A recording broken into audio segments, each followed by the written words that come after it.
Chaque jour, Charles et Carole vous présentent la leçon de l'école du sabbat.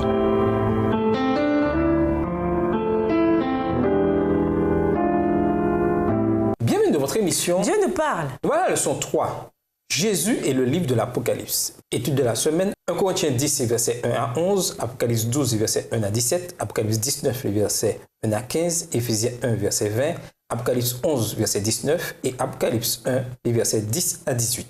Verset à mémoriser. Le vainqueur, je lui donnerai de s'asseoir avec moi sur mon trône, comme moi-même j'ai été vainqueur, et je me suis assis avec mon Père sur son trône. Apocalypse 3, verset 21. Même une lecture superficielle du Nouveau Testament révèle une importante vérité. Le Nouveau Testament est directement lié à l'Ancien.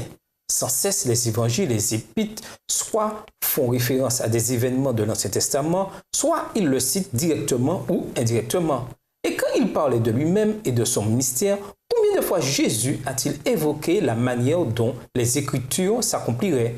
Voir Matthieu 26, les versets 54 et 56, Marc 14, verset 49, Jean 13, verset 18 et Jean 17, verset 12. On peut en dire autant du livre de l'Apocalypse. En effet, il est quasiment impossible de comprendre le livre de l'Apocalypse en dehors de l'Ancien Testament et en particulier le livre de Daniel. C'est l'une des raisons pour lesquelles nous étudions souvent les deux livres en même temps. L'un des aspects cruciaux de ces références à l'Ancien Testament dans l'Apocalypse, c'est que, prises ensemble avec le reste du livre, elles révèlent Jésus.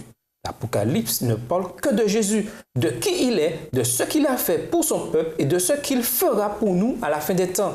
Par nécessité, toute discussion sur les événements des derniers jours doit garder Jésus au premier plan, exactement comme le fait le livre de l'Apocalypse. La leçon de cette semaine examine Jésus dans le livre de l'Apocalypse. Et nous vous laissons avec cette réflexion. D'un bout à l'autre du livre de l'Apocalypse, Jésus brille tel le soleil qui luit dans un lieu obscur. Il est le soleil constant et éternel, dirigeant son peuple vers son amour.